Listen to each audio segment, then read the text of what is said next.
They pointed fingers, snickering as she walked by in her thrift store coat, looking completely out of place amidst the glitz and glamour. To the elite crowd sipping vintage wine, she was nothing more than a pathetic charity cassia stain on their perfect evening. They were totally oblivious to the fact that this shivering girl could buy and sell every single one of them without breaking a sweat. It's a gut-wrenching feeling, isn't it? Being judged strictly by the label on your clothes rather than the content of your character. We've all felt that sting of being underestimated, of having our true worth ignored by a superficial world that worships money but forgets manners. It burns. But what if the universe was actually setting the stage for a massive karma comeback? This isn't just a fairy tale, it is the raw, unpolished story of Michelle Sanders, a woman labeled a beggar but chosen by destiny as a secret heiress. Enter Donald Johnson, a sharp-tongued, cynical lawyer hired to manage a massive billion-dollar inheritance. He thinks he's seen it all, boasting zero patience for gold diggers, yet he's walking blind into a hidden identity trap that will shatter his worldview. What starts as a classic rich man-poor woman dynamic quickly spirals into a tense social experiment and an unintended integrity test that pushes both of them to their limits. You're not just here for a simple love story or some light drama, you are here to witness Michelle Sanders being humiliated by those she trusted, a shocking truth that hits like a freight train, and a life-changing plot twist that proves justice isn't always blind sometimes, it just takes its time. From being framed for a crime she didn't commit to a heart-touching moment of redemption, this journey will restore your faith in humanity. If you are ready to watch the arrogant crumble and see kindness finally get its due, you need to be part of this movement. Don't just watch from the sidelines. Smash that subscribe button to join our community, hit the like button if you believe in the power of truth, and let's dive straight into this roller coaster of emotion. The gala was in full swing, a dazzling display of wealth where champagne flowed like water and diamonds sparkled under the chandeliers. But for Michelle Sanders, the evening wasn't a celebration, it was a gauntlet of whispers and side eyes. She stood near the buffet, clutching a purse that had seen better days, trying desperately to blend into the wallpaper. The air was thick with the scent of expensive perfume and the distinct, acrid smell of judgment. Every time she moved, she felt the weight of a dozen gazes dissecting her worn-out dress, a silent chorus of disapproval that echoed louder than the music. It's that sinking feeling of being an outsider in a room full of people who think they own the world, isn't it? Look at her, a voice sneered from a nearby cluster of socialites, not bothering to lower the volume. Someone really should have told the charity case that the soup kitchen is downtown. The laughter that followed was sharp and cruel, cutting through Michelle Sanders like a knife. She bit her lip, forcing back the tears that threatened to ruin what little dignity she had left. It wasn't just the words, it was the casual entitlement, the way they dehumanized her without a second thought. Have you ever felt that sting? That moment when someone looks right through you as if you're nothing? If you have, you know it leaves a scar that no amount of money can heal. She straightened her spine, refusing to let them see her crumble. Michelle Sanders knew who she was, even if they didn't. Beneath the faded fabric of her clothes beat the heart of a woman who valued integrity over image. She wasn't here to impress them, she was here because she had made a promise to someone she loved, a promise that kept her rooted to the spot despite the humiliation. But the taunts continued, relentless and biting. "I bet she's looking for a sugar daddy," another voice chimed in, dripping with malice. "Or maybe just leftovers to take home." Let's pause for a second. It takes a monumental amount of courage to stand tall when the whole world seems bent on knocking you down. Michelle Sanders wasn't just enduring insults, she was fighting a silent battle for her self-worth in a war zone of vanity. It makes you wonder, doesn't it? What gives people the right to judge someone based on the price tag of their outfit?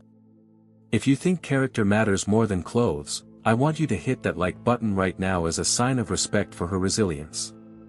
Let's show the algorithm that we value the true worth of a person, not their bank balance.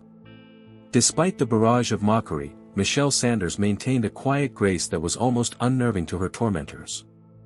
She didn't lash out, she didn't scream. She simply observed, her eyes holding a depth of sadness and wisdom that they were too shallow to understand. It was a classic setup for a drama where the underdog is kicked while they are down, but little did they know, the wheels of destiny were already turning. The universe has a funny way of keeping score, and while they were busy laughing, fate was busy arranging a plot twist that would silence the room. As the night wore on, the isolation grew heavier. She was the charity case, the punchline to their jokes, the unwanted guest at the feast. But she held on to a secret, a hidden identity that was her armor against their arrows. It's incredible how blind arrogance can make people, isn't it? They saw a poor girl, but they were looking at a secret heiress who could buy the entire building. The irony was palpable, thick enough to cut with a knife, yet they remained blissfully ignorant, dancing on the edge of a shocking truth that was about to explode. But for now, she had to endure. She had to swallow the bitterness of being humiliated and wait for the right moment. It's a test of patience that would break most of us. Watching Michelle Sanders navigate that Shark Tank, you can't help but root for her, can you? You want to see the tables turn. You want to see justice served. And believe me, my friends, the arrival of a certain lawyer is about to shake up this social experiment in ways none of them could ever predict. Enter Donald Johnson. He stepped out of his black sedan with the precision of a man who bills his life in 6-minute increments. His suit was sharp, his gaze sharper, scanning the venue not with wonder, but with a critical, almost predatory assessment. As a high-powered lawyer specializing in complex estates, he had seen the worst of humanity: greed, deception, and the ugly clawing for $1 billion inheritance. To him, everyone had an angle, everyone had a price, and love was just a contractual obligation waiting to be breached. He adjusted his cufflinks, his mind already racing through the legal complexities of the dormant estate he was here to manage. He had zero patience for the social climbing he saw around him, and even less for the gold diggers he knew would come crawling out of the woodwork the moment the assets were unsealed. Vultures, he muttered under his breath, watching a young woman flirt aggressively with an elderly tycoon. Donald Johnson was a man who believed in hard evidence, not sob stories. His cynicism was his shield, forged in years of courtroom battles where the true worth of a person was usually measured in settlements. Walking through the grand doors, he felt a wave of exhaustion. It wasn't physical, it was the spiritual fatigue of a man who has lost faith in genuine connection. He was here to do a job, to execute a will, and to ensure that $1 billion inheritance didn't fall into the wrong hands. He had a reputation for being ruthless, a shark in a sea of minnows, and he wore that reputation like armor. But deep down, was there a flicker of hope? A tiny part of him that wished to be proven wrong? Probably not. In his world, karma was just something you negotiated in a plea deal. Let's be real for a moment. We've all met a Donald Johnson, someone so burned by the world that they've built a fortress around their heart. It's easy to dislike him for his arrogance, but have you ever considered what it takes to become that cold? It's a defense mechanism. He expects the worst so he never has to be disappointed. If you've ever put up walls to protect yourself, you know exactly what I'm talking about. Drop a comment below: walls up or heart open, which way do you live your life? He moved through the crowd, parting the sea of guests with his sheer presence. He wasn't interested in the champagne or the hors d'oeuvres, he was scanning for threats, for liabilities. His eyes narrowed as he observed the interactions around him, the fake smiles, the forced laughter. It was all a performance, a drama played out by bad actors. Donald Johnson prided himself on seeing the shocking truth behind the masks, but tonight, his prejudice was about to blind him to the most important reality in the room.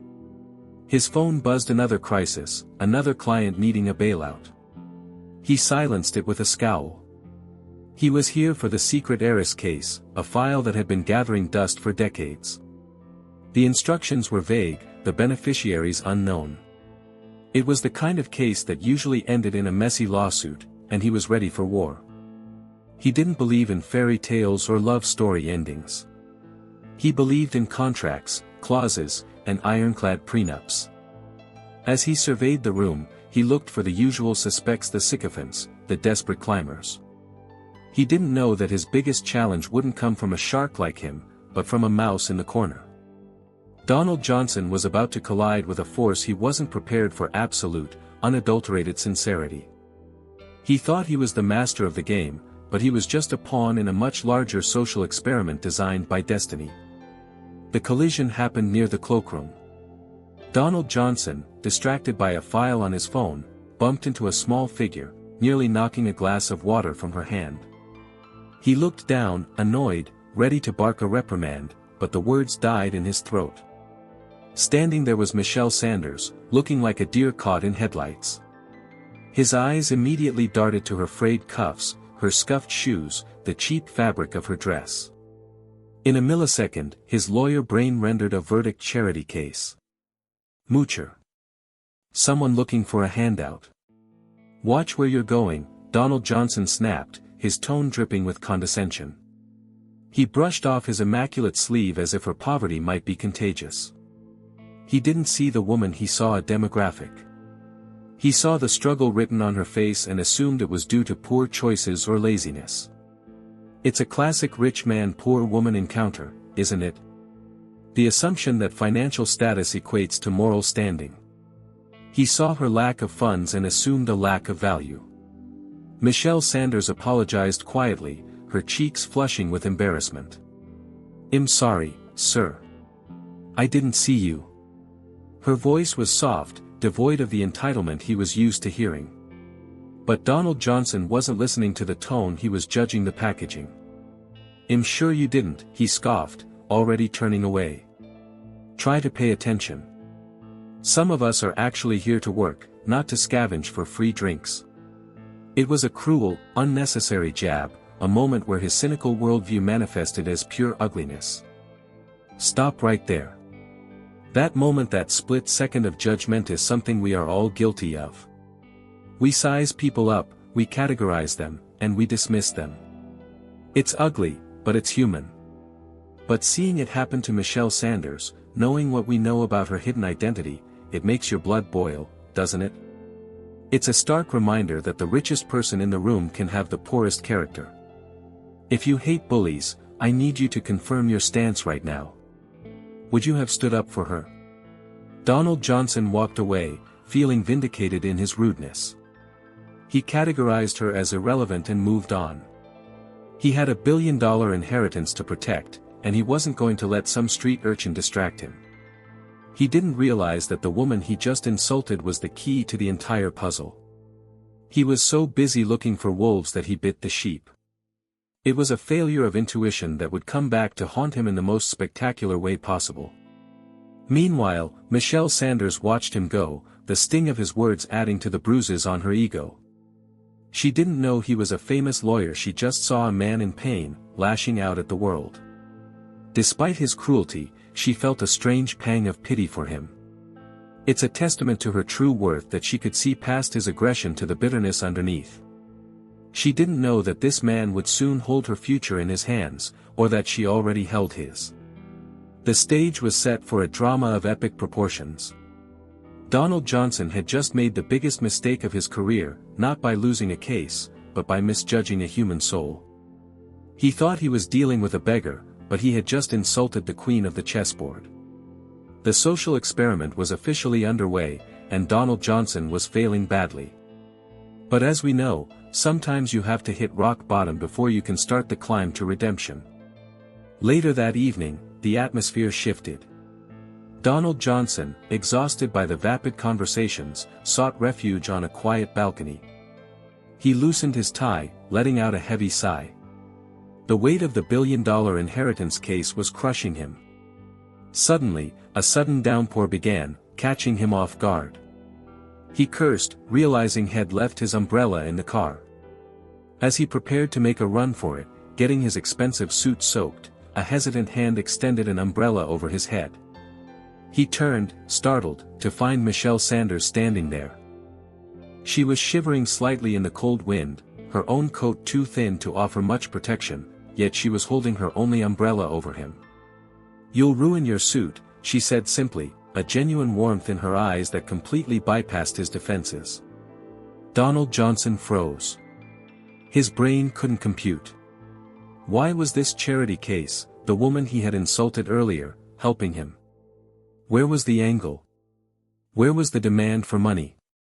"I don't need your help," he muttered instinctively, his pride bristling. But Michelle Sanders didn't pull away. "It's just water, but you look like you have somewhere important to be," she insisted, pressing the handle into his hand. "Please. Take it." She wasn't asking for a favor, she was offering one. It was a pure, unadulterated act of kindness in a world he believed was devoid of it. For a man who saw everything as a transaction, a free gift was a paradox he couldn't solve. This is the moment, folks. The glitch in the matrix. Donald Johnson was staring at a shocking truth that kindness can exist without an agenda.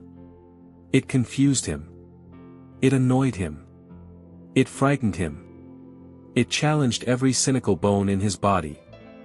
Why would someone with nothing give to someone who looked like they had everything? It's a question that forces us to look in the mirror. When was the last time you helped someone who could do absolutely nothing for you? He took the umbrella, his fingers brushing hers. Her hands were rough from work, his were smooth from manicures. The contrast was stark. "Why?" he asked, his voice losing its edge. Michelle Sanders just shrugged. "Because everyone deserves to stay dry." That simple logic hit him harder than any legal argument. She didn't know he was a powerful lawyer, she just saw a human being. It was a heart-touching moment that began to crack the ice around his heart, though he would never admit it yet. She turned to leave, braving the rain with nothing but her thin coat. Donald Johnson watched her go, the umbrella in his hand feeling heavier than lead. He wanted to call her back, to pay her, to restore the transactional balance of his world. But he remained silent, stunned. This wasn't how the script was supposed to go. The rich man-poor woman dynamic was flipped on its head. She was the one with the wealth of spirit, and he was the beggar for connection. This small act was the catalyst. It was the butterfly flapping its wings that would cause a hurricane in Donald Johnson's life. He couldn't shake the image of her kindness. It gnawed at him, forcing him to reconsider his earlier judgment. The social experiment had just delivered its first real data point, and it was an outlier that threatened to ruin his entire hypothesis about humanity. He was intrigued, and for the first time in years, he was unsure of himself. The confusion from the umbrella incident didn't sit well with Donald Johnson. His cynical mind demanded a rational explanation. "She's playing the long game," he told himself. "She knows who I am. She wants something." To prove his theory and restore his worldview, he decided to set a trap. It was a classic integrity test, a move he had used a dozen times to expose greedy relatives. He would leave his wallet bulging with cash and no ID in a place where only she would find it. He engineered the situation carefully. He waited until he saw Michelle Sanders cleaning up after the event. Yes, she was working part-time to make ends meet, a detail he had missed earlier. He dropped the wallet near her station, hidden just enough to look accidental but obvious enough to be found. Then, he retreated to the shadows to watch. He fully expected her to pocket it. In fact, he wanted her to steal it. It would validate his cynicism. It would prove that she was just another charity case looking for a payout. From his vantage point, he watched like a hawk. Michelle Sanders swept the floor, her movements tired but methodical. Then, she saw it. The expensive leather wallet lying on the floor. Donald Johnson smirked. "Here we go," he thought. The moment of truth. He watched her pick it up. He saw her open it. He saw her eyes widen at the stack of bills inside. It was enough money to change her month, maybe her year. The temptation must have been agonizing. Put yourself in her shoes. You're broke, you've been humiliated all night, and suddenly, a lifeline drops in your lap. No one is watching. No one would know. It's the ultimate moral dilemma. What would you do? Be honest. Would you take a little finder's fee? Or would you do the right thing even when it hurts? It's easy to be honest when you're rich, it's a lot harder when you're hungry. Donald Johnson held his breath, waiting for the sleight of hand, the quick stuff into the pocket. He was ready to pounce, to confront her with his "I knew it" smirk. He wanted to catch her in the act so he could dismiss the feelings her kindness had stirred up. He needed her to be a villain so he could remain the victim of a cruel world. This wasn't just a test for her, it was a desperate attempt to protect his own ego. But Michelle Sanders didn't look around to see if the coast was clear. She didn't hesitate. She didn't take a single bill. She closed the wallet firmly, clutching it to her chest like a sacred trust. She began looking around, scanning the room frantically for the owner. Donald Johnson's smirk faltered. She was looking for him. She wasn't trying to hide the money, she was trying to return it. The social experiment was yielding results that Donald Johnson couldn't comprehend. He was watching a woman with every reason to steal, choose integrity instead. It was a plot twist in his internal narrative. He stayed in the shadows, paralyzed by cognitive dissonance. He had set a trap for a thief and caught a saint. The test was supposed to expose her ugliness, but instead, it was exposing his own. Michelle Sanders approached Donald Johnson with a mix of relief and nervousness, the heavy leather wallet gripped tightly in her hand. She had searched the room for 10 minutes before spotting him near the pillars. "Excuse me," she said, her voice trembling slightly, terrified he might yell at her again. "I believe you dropped this." She extended the wallet, her eyes honest and clear. Donald Johnson took it, feigning surprise, acting out the role of the relieved victim. He checked the contents theatrically, ensuring she saw him counting the cash. It was all there. Every single bill. The integrity test was complete, and the results were baffling. He looked at her, searching for the catch. "You didn't take anything?" he asked, his tone skeptical. "I could have lost thousands." Michelle Sanders shook her head, a confused frown creasing her brow. "It's not mine," she replied simply. "Why would I take what isn't mine?" It was such a fundamental statement of true worth, delivered with such casual innocence, that it struck Donald Johnson harder than a legal objection. He was a lawyer used to negotiating with liars, he had no script for dealing with saints. He felt a sudden, sharp pang of guilt for his trap. Recovering his composure, he pulled out a stack of $100 bills. "Here," he said, thrusting the money toward her. "A reward. You earned it." He expected her eyes to light up. He expected her to snatch it. That's how the world worked, right? Quid pro quo. But Michelle Sanders took a step back, raising her hands as if the money were on fire. "No, thank you," she said firmly. "I didn't do it for money. I did it because it was the right thing to do." She was turning down a lifeline that could feed her for months. Let's pause here. This is the moment that separates the good from the great. In a world obsessed with what's in it for me, Michelle Sanders operated on a currency of honor. It's rare, isn't it? To see someone refuse a payout because it cheapens the act of kindness. It makes you question your own price. If someone offered you a stack of cash for doing the right thing, would you take it? Be honest with yourself. It's okay if the answer is yes, but it makes her know that much more powerful. Donald Johnson was left standing there, holding a fistful of cash that suddenly felt dirty. He slowly lowered his hand, his cynical worldview developing a hairline fracture. "You're unique," he muttered, unable to find a sarcastic quip to cover his confusion. This woman, this charity case, possessed a dignity that outshone every diamond in the room. She was rewriting his internal rulebook on human nature, proving that destiny hadn't forgotten about honor. He watched her walk away to continue her cleaning, a strange feeling settling in his chest. It wasn't love, not yet, but it was respect. And for a man like Donald Johnson, respect was a far more dangerous emotion because it required him to lower his guard. The social experiment was backfiring beautifully.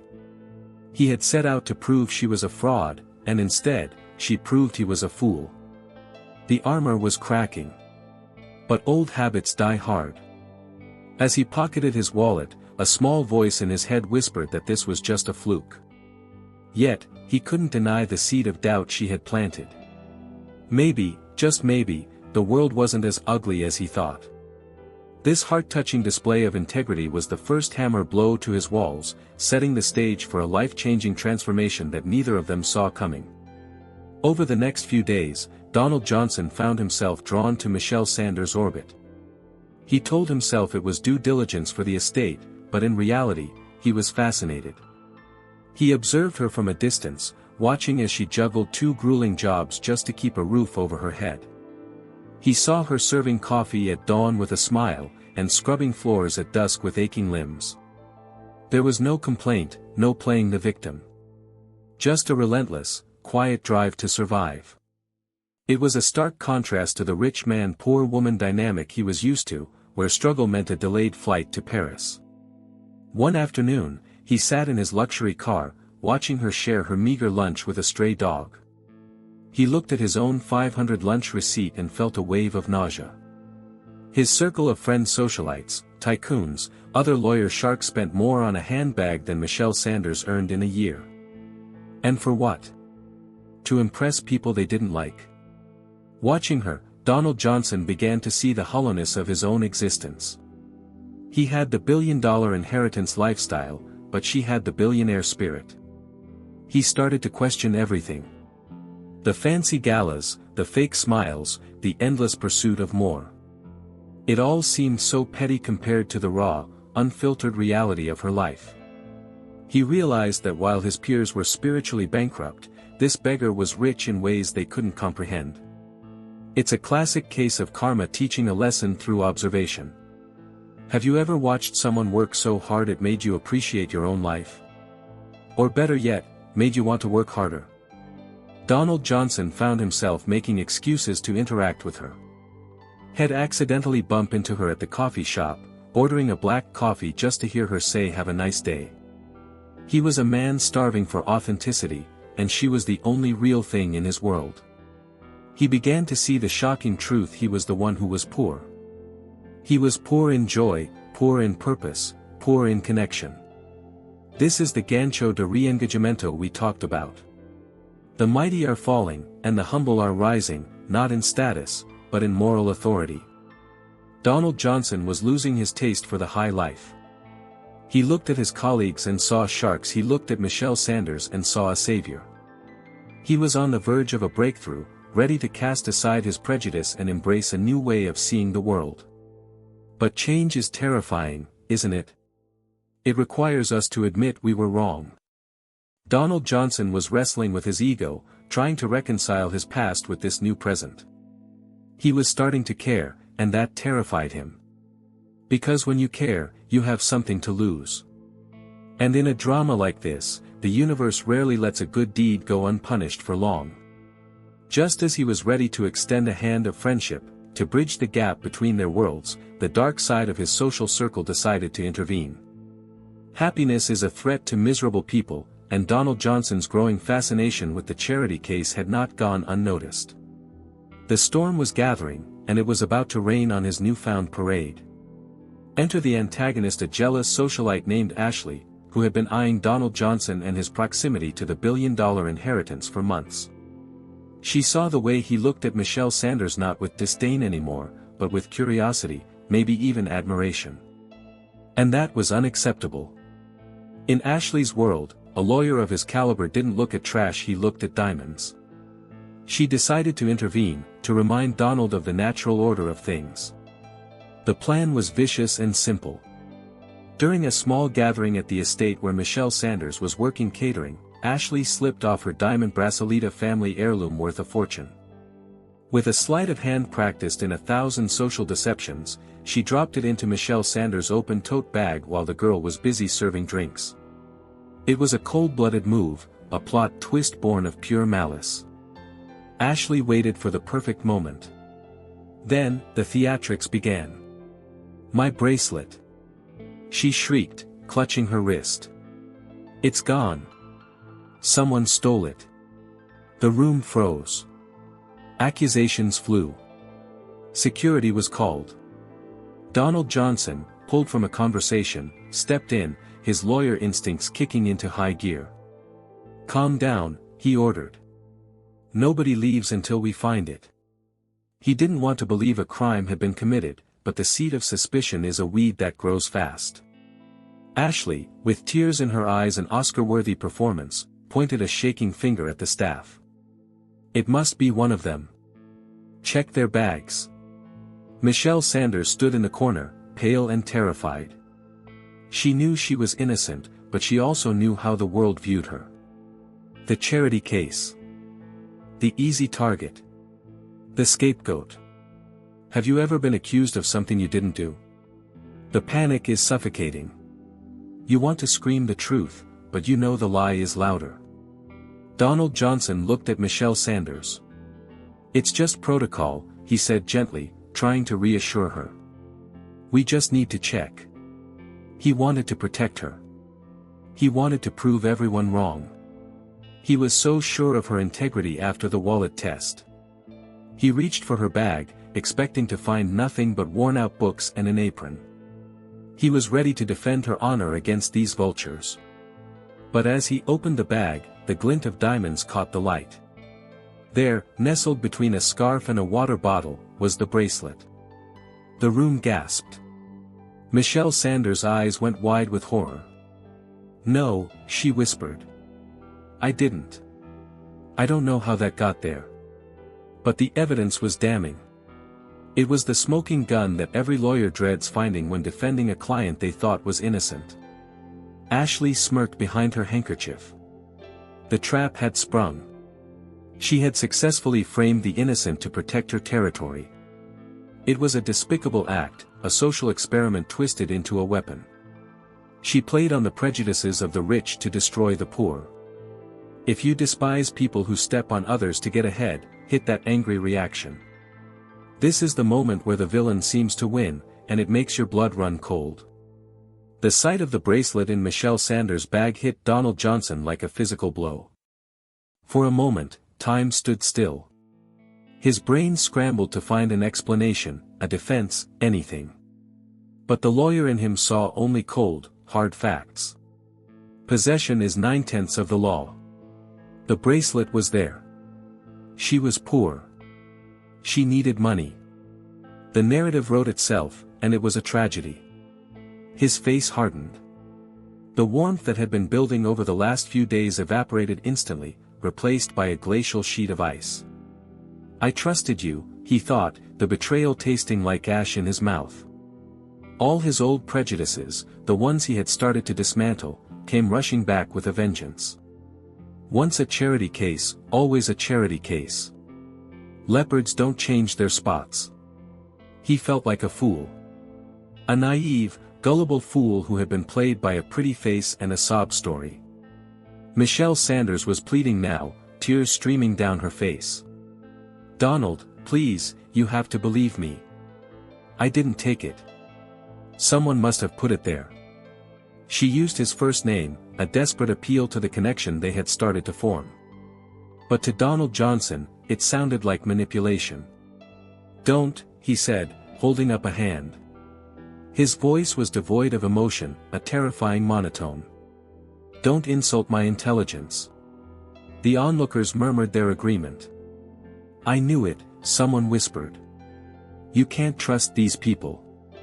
Donald Johnson absorbed their validation. It fueled his anger. He felt humiliated not because of the theft, but because he had let himself be vulnerable. He had opened the door to his fortress, and he believed she had robbed him blind. It's a pain worse than theft, it's the death of hope.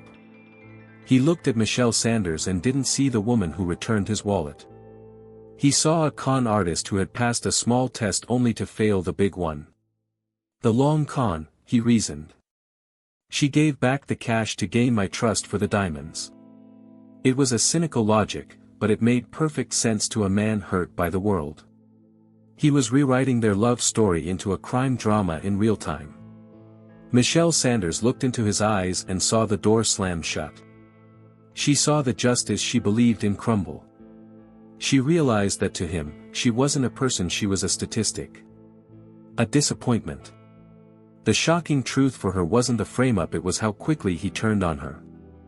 It broke her heart more than the accusation itself. Donald Johnson turned to the security guards. Escort her out, he commanded, his voice sharp enough to cut glass.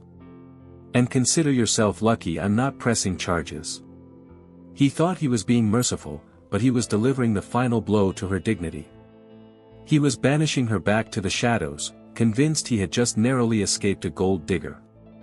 He didn't know he was throwing away the only real diamond in the room. Before the guards could take her, Donald Johnson stepped close to Michelle Sanders for one final, devastating confrontation. The room fell silent, eager for the bloodsport. He leaned in, his eyes dark with fury and disappointment. I actually thought you were different, he hissed, low enough for only her to hear, but heavy with accusation. I thought you had integrity. But you're just like the rest of them. Just another grifter looking for a payout. Michelle Sanders stood there, trembling, the words slapping her face over and over. I didn't do it, she choked out, her voice barely a whisper. I swear on my life. But Donald Johnson just laughed, a dry, humorless sound. Your life. He scoffed. What is that worth? You played the victim perfectly. The poor girl, the hard worker. It was a great performance. Bravo. He was dissecting her soul, tearing apart the very fabric of who she was. He attacked her character, her struggle, her true worth. He used her poverty as a weapon against her. Go back to where you belong, he said, turning his back on her. And stay away from me. Stay away from this family. It was a rejection so absolute, so cruel, that it shattered whatever fragile hope she had held on to. Michelle Sanders felt something inside her break. It wasn't just sadness, it was the crushing weight of injustice. She had been humiliated publicly, but the private rejection from Donald Johnson was the fatal wound. She had started to think of him as a friend, maybe even something more. She thought he saw her. Now she realized he was just another blind man in a fancy suit. She didn't fight the guards as they took her arm. She walked out with her head down, the tears flowing freely now.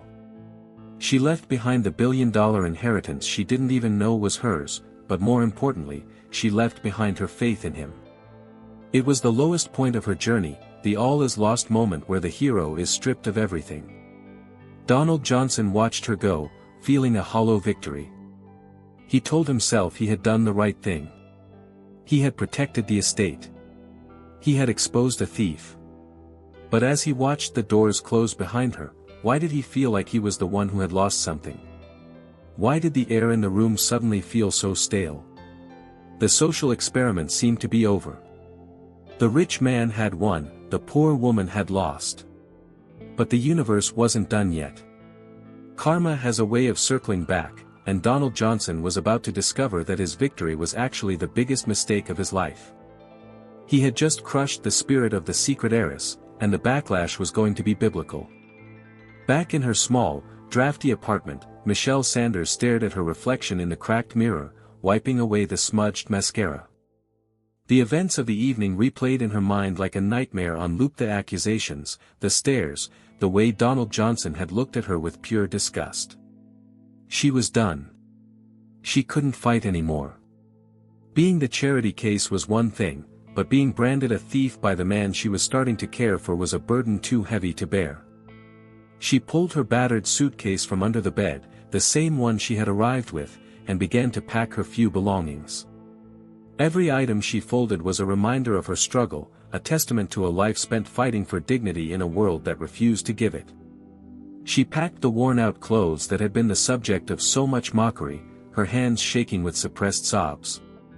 She didn't know that she was packing up a life that was about to change forever.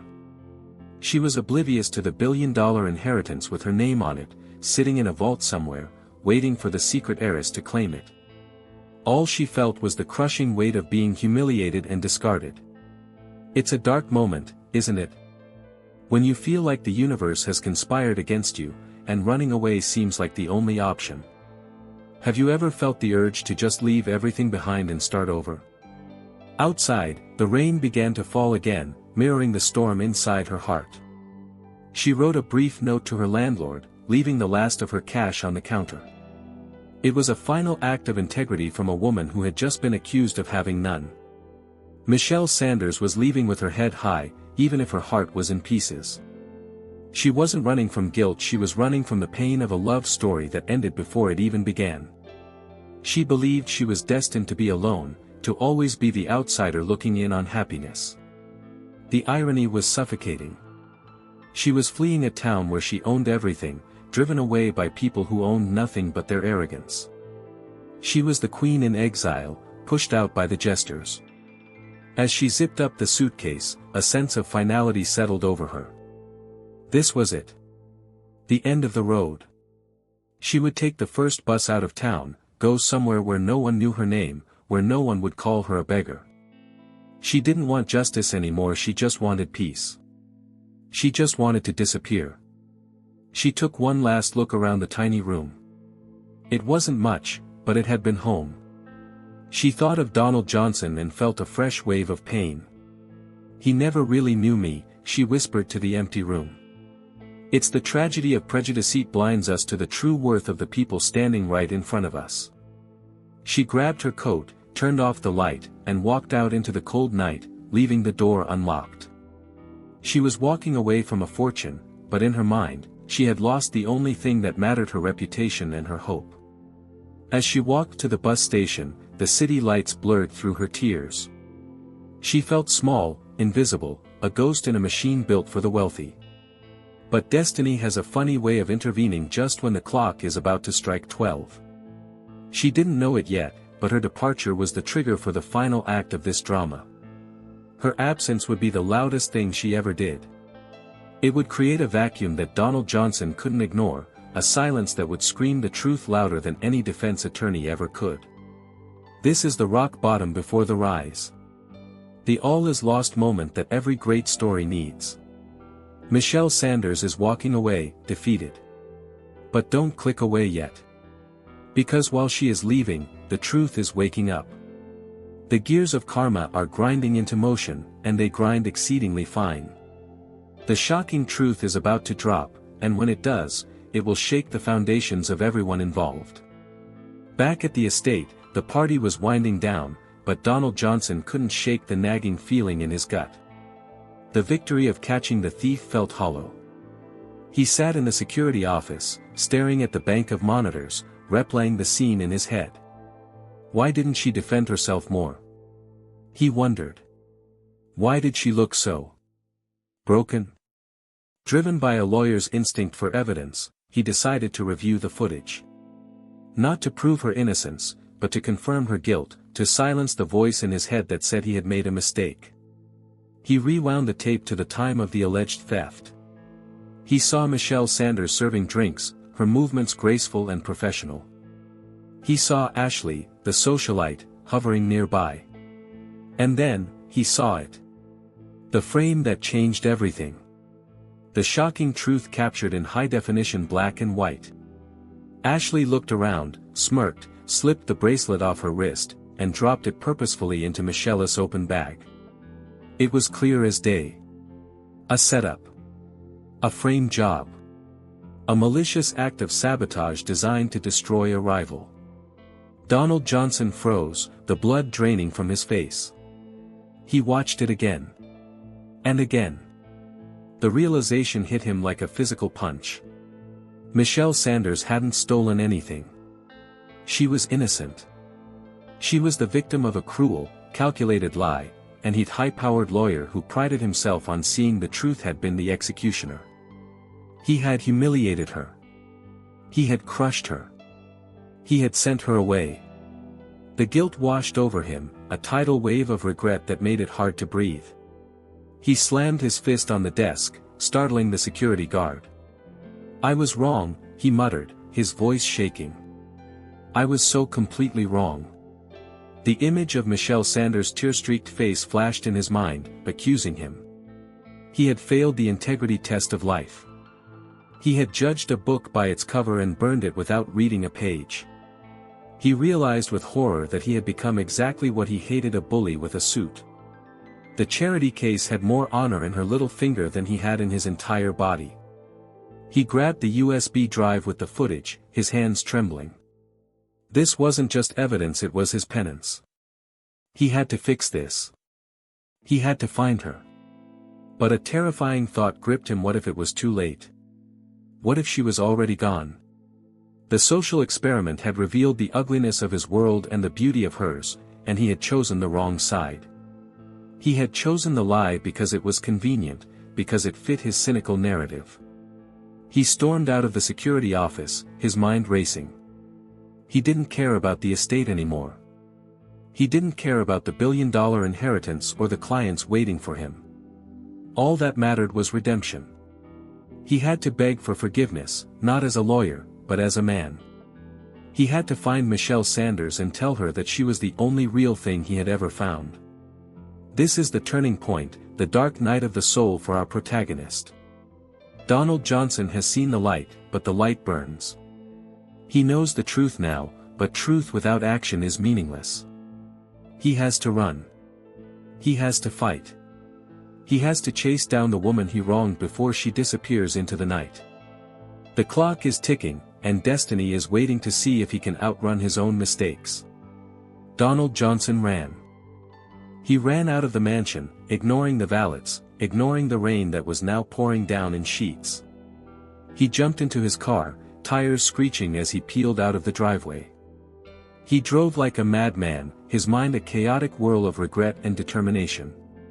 "Please don't be gone," he prayed, a man who hadn't prayed in years. "Please let me fix this." He was racing against time, racing against the consequences of his own arrogance. He drove to the address on her employment file, a rundown building on the edge of town. He pounded on the door, his heart hammering in his chest. No answer. He broke protocol, he broke the law, he kicked the door open. The apartment was empty. The closet was bare. The note on the counter confirmed his worst fears. She was gone. Michelle Sanders had left. The silence of the room screamed at him, a deafening indictment of his failure. He ran back to the car, panic setting in. Where would she go? The bus station. It was the only way out for someone without a car. He checked his watch. The last bus left in 20 minutes. It was a classic drama scenario, a race to the finish line where the prize was a human soul. He floored the accelerator, weaving through traffic, running red lights. He didn't care about the tickets, he cared about the love story he had almost killed. Every second felt like an hour. The rain blurred the windshield, matching the turmoil inside him. He thought of every cruel word he had said to her.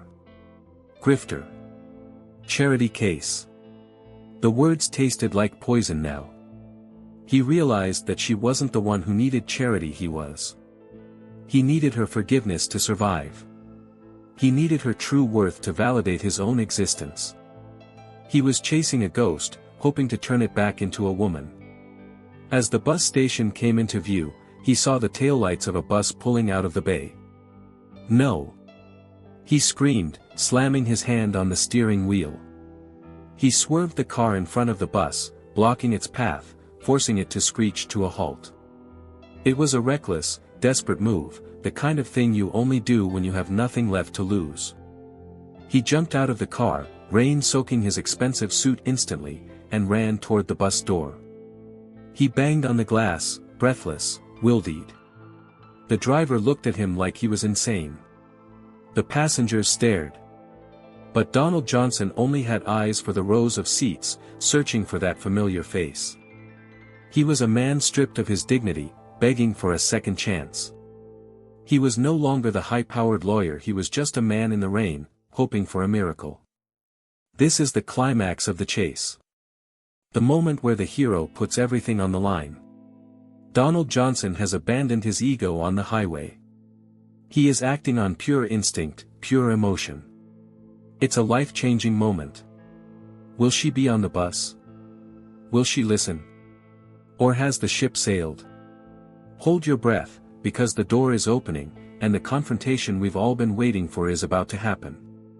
The bus door hissed open, and Donald Johnson stormed up the steps, water dripping from his hair. He scanned the terrified faces of the passengers until his eyes locked on her.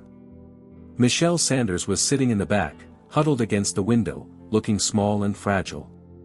She looked up, her eyes widening in shock and fear. She thought he had come to arrest her, to humiliate her one last time. She shrank back, pulling her coat tighter. "Michelle," he gasped, his voice cracking. He didn't shout. He didn't command. He walked down the aisle, ignoring the whispers, and fell to his knees right there on the dirty bus floor. "I am so sorry." The words hung in the air, heavy and raw. Michelle Sanders stared at him, stunned. The arrogant lawyer, the man who had looked down on her, was on his knees, begging. "I saw the tape," he continued, his voice loud enough for everyone to hear. "I saw Ashley plant the bracelet. You were innocent. You were always innocent." He reached into his pocket and pulled out the USB drive, holding it up like a holy relic. "I was the blind one. I judged you based on your clothes, on your money. I was a fool." He was offering a public apology, destroying his own reputation to save hers.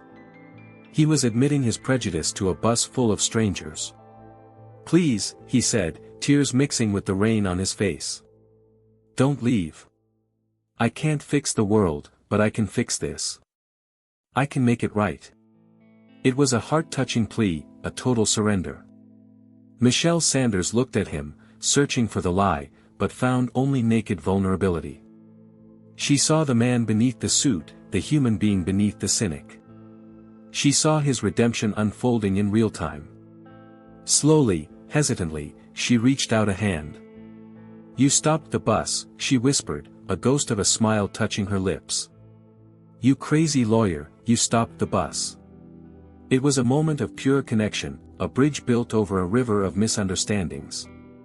The passengers, sensing the shift, began to clap. It was a scene straight out of a movie, but the emotions were real. The shocking truth had set them free. Donald Johnson stood up and helped her to her feet. He didn't care about his wet suit or the schedule he was missing. He picked up her battered suitcase as if it were made of gold. "Come back," he said softly. "There is something you need to see. Something that changes everything." He wasn't just talking about the footage, he was talking about the billion-dollar inheritance. But in that moment, the money was secondary. The real treasure was the forgiveness in her eyes. They walked off the bus together, a mismatched pair united by a twist of destiny. The charity case and the lawyer, walking back into the rain, but this time, they were walking towards the light. The social experiment was over. The real life was about to begin. And the biggest surprise of all was still waiting in a sealed envelope back at the estate. The next morning, the mood at the estate was somber yet electric. Donald Johnson had gathered everyone in the grand library, the staff, the socialites minus Ashley, who was dealing with the police, and Michelle Sanders. Michelle sat in a velvet chair, feeling out of place but no longer afraid. Donald stood at the head of the table, holding a thick, sealed envelope. The time had come to reveal the owner of the billion-dollar inheritance. For weeks, Donald Johnson began, his voice steady and authoritative, "We have wondered who the beneficiary of this estate is." The late owner was a recluse, a man who tested people from afar. He looked at Michelle Sanders. He believed that wealth should only go to those who understand the value of nothing. He broke the seal. The sound echoed in the silent room. He pulled out the document and began to read. "I leave my entire estate, my assets, and my companies," Donald read, pausing for effect, "to the granddaughter I never met, but whose life I watched from the shadows. To the woman who works 2 jobs to survive, who feeds strays, and who returns lost wallets without asking for a dime." The room gasped. All eyes turned to Michelle Sanders. She sat frozen, her hand covering her mouth. To Michelle Sanders, Donald finished, his voice filled with awe. "You are the secret heiress. You own all of this." The revelation hit the room like a bomb. The woman they had mocked, the charity case they had spat on, was the owner of the very chairs they were sitting on. It was the ultimate plot twist. It was karma in its purest, most potent form. The silence was absolute, followed by a murmur of disbelief. Michelle Sanders looked around, bewildered. "Me?" she stammered. "But I have nothing." Donald Johnson smiled, a genuine, warm smile. "You have everything, Michelle. You always did. This," he gestured to the room, "is just the paperwork catching up to your reality." It was a vindication so complete it felt like a dream. The shocking truth wasn't just about money, it was about identity. She wasn't a beggar, she was a queen who hadn't been crowned yet. The people who had sneered at her suddenly looked terrified. They realized their mistake. They realized that the power dynamic had shifted instantly. Michelle Sanders held their fate in her hands. She could fire them all. She could kick them out. She could exact a brutal revenge. It was a social experiment on power. What does a good person do when given absolute power? Donald Johnson handed her the documents. "It's yours, Michelle. All of it. The mansion, the billions, the future. You are the richest woman in the room." He watched her, wondering what she would do. Would the money change her? Would the billion-dollar inheritance corrupt the pure soul he had fallen for? It was the final test, not set by him, but by the universe. Michelle Sanders stood up, the documents heavy in her hands. She looked at the terrified faces of her tormentors. She looked at the opulence around her. Then, she looked at Donald Johnson. She saw the question in his eyes. She took a deep breath. "I don't want to be like you," she said softly to the room. "I don't want to use money to make people feel small." She turned to the staff. "You all keep your jobs. Even the ones who laughed." She turned to the socialites. "You are welcome to stay for tea, but then you must leave. And take your judgment with you." Then, she turned to Donald Johnson. She placed the documents on the table and stepped closer to him. "And you," she said, her eyes shining. "You thought you were managing a portfolio, but you were managing my heart. I claim this inheritance," Michelle Sanders declared, her voice ringing with a new strength. "But I choose something else as my greatest treasure." She took Donald Johnson's hand. "I choose the man who ran through the rain to find me. I choose the man who apologized on a bus." It was a declaration of love that transcended status. It was the rich man poor woman trope shattered, because in the end, they were equals. "I don't care about the billions," she whispered to him. "I care about the truth. And the truth is, you are the only one who really saw me." Donald Johnson felt a tear roll down his cheek. He had spent his life chasing success, but he had found significance. He realized that her true worth wasn't in the bank account she just inherited, it was in the forgiveness she just granted. The story ends not with a transaction, but with an embrace. Michelle Sanders, the secret heiress, and Donald Johnson, the reformed lawyer, stood together in the center of the room. They had survived the drama, passed the integrity test, and found a love story that was real. They had proven that while money can buy a lot of things, it can't buy class, and it certainly can't buy a heart like hers. As the camera pulls back, we see them not as rich or poor, but as two souls who healed each other. The charity case became the benefactor, and the cynic became the believer. It is the ultimate life-changing lesson that sometimes, the person you look down on is the one you should be looking up to. And that, my friends, is the only justice that matters. Michelle's journey forces us to face a brutal truth. In a world obsessed with price tags, we often forget the value of a human soul. True worth isn't about the billions in the bank, it's about the integrity you keep when you think no one is watching. It proves that sometimes, the poorest person in the room is actually the richest in spirit. If you also believe that kindness is a superpower and that character outweighs currency, then you have found your home. Subscribe right now and join our community, a place where we champion the underdog and celebrate the truth. Let's make this message loud and clear. Smash that like button to help this story beat the algorithm and reach someone who needs hope today. Comment below, have you ever been misjudged based on your appearance? Share your story. Let's turn this comment section into a safe space for truth. And share this video with just one person who needs to be reminded that they are priceless. And while you wait for our next adventure, know that this channel is a vault of hidden gems. Explore our previous videos to discover other emotional journeys that will leave you breathless. And to ensure you don't miss the next emotional roller coaster, turn on that notification bell.